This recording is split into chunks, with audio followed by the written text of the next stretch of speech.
In the early months of 1841, a man who embodied the spirit of early America stepped into the highest office in our land.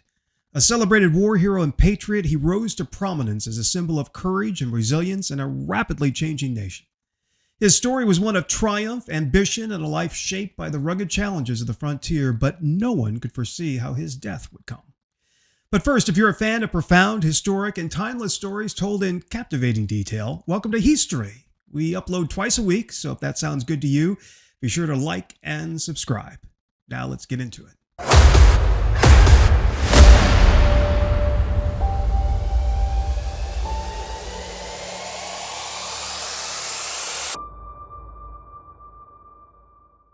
On a sprawling Virginia estate surrounded by fields and the distant hum of a growing nation, a young boy named William Henry Harrison dreamed of a life of adventure.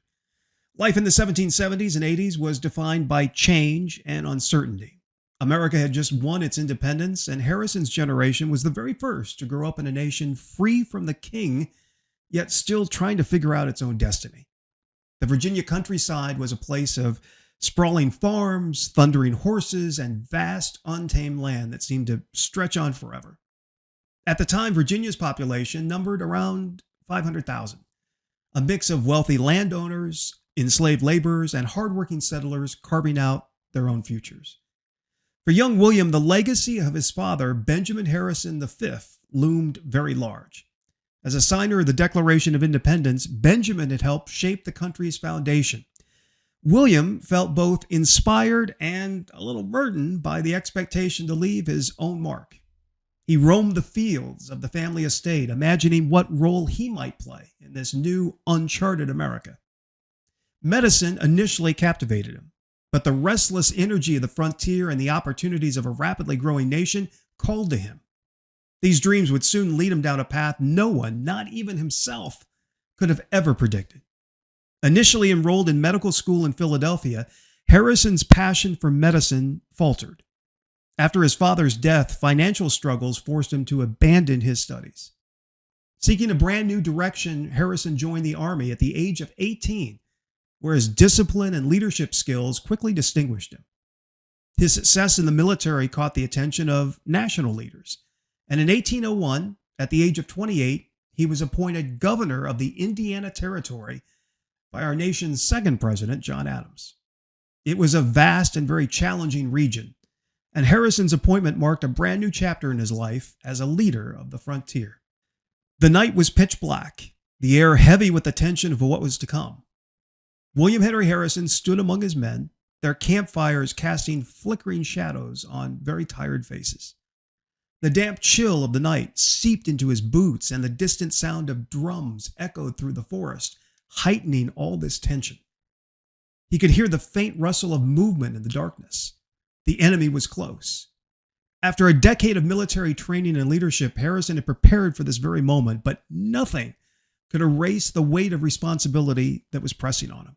He thought of the settlers whose safety depended on his success, and of native leader Tecumseh's coalition, united by a vision to protect their lands. When the attack came, it was swift and ferocious.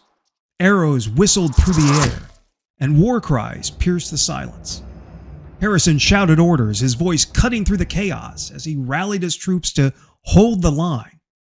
He thought of the settlers counting on him, the faces of those who had already lost so much, and he fought to steady his resolve amid the fierceness of battle. The night was a blur of firelight and smoke, men fighting with a desperate resolve. Harrison's heart pounded as he moved through the fray, his mind racing to anticipate the enemy's next move. By dawn, the battlefield was silent, the cost of victory all too evident. Harrison's leadership had held firm, but he couldn't shake the images of the fallen. The victory at Tippecanoe, fought near present-day battleground Indiana, propelled him to national prominence. Yet as he surveyed the aftermath, he knew this triumph came at a very great cost. The devastation had shattered native resistance in the region, opening the door for further expansion, a legacy that would weigh very heavily on history. Harrison's military fame launched his political career. By 1836, he was the Whig Party's presidential nominee, though he lost to Martin Van Buren. The Whigs had emerged as sort of the counterparty to the new Democratic Party.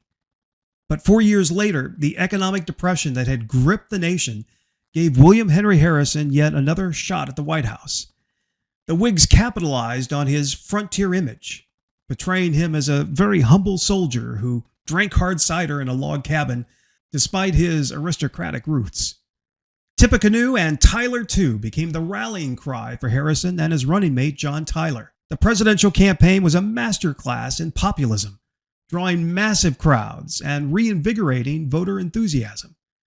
Harrison won this election by a landslide, defeating Van Buren and becoming the 9th president of the United States, something his father, a signer of the Declaration of Independence, could have never dreamed possible in his time. March 4th, 1841, dawned cold and blustery in Washington, D.C. The biting wind stung William Henry Harrison's face as he approached the U.S. Capitol, his breath visible in the frigid air. At 68 years old now, he was the oldest president ever elected up to that time, a fact that added to the significance of this historic day.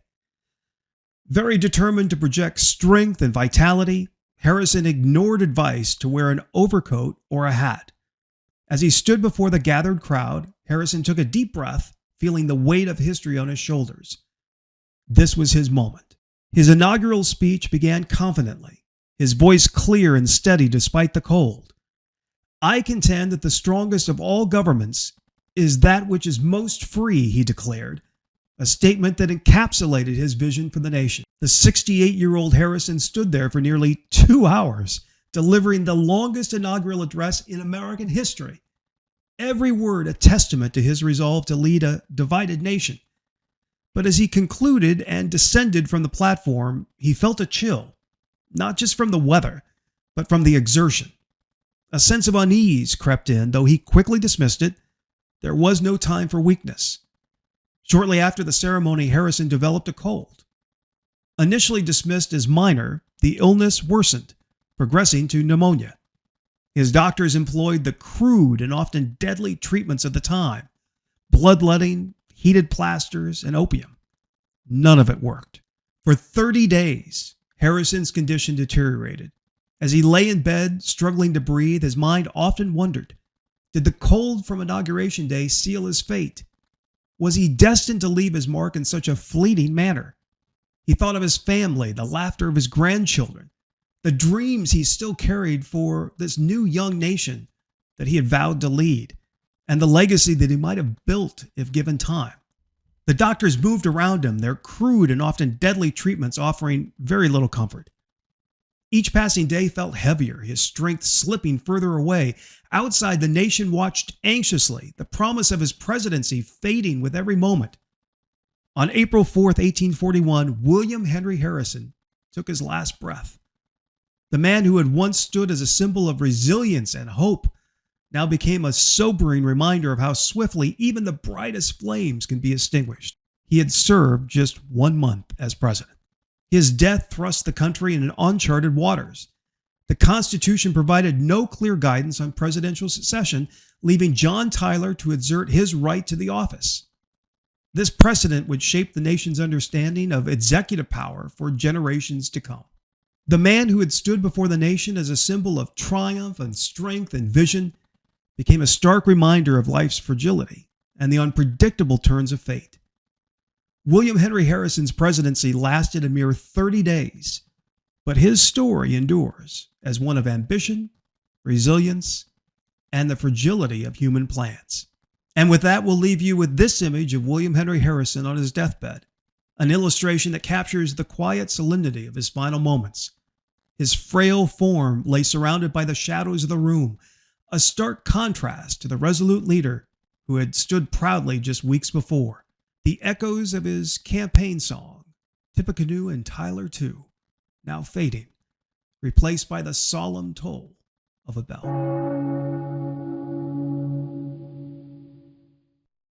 If you like profound, historic, and timeless stories, check out HEATHSTORY. New episodes twice weekly only on the Jim Heath channel. Subscribe and like now, and we'll see you next time.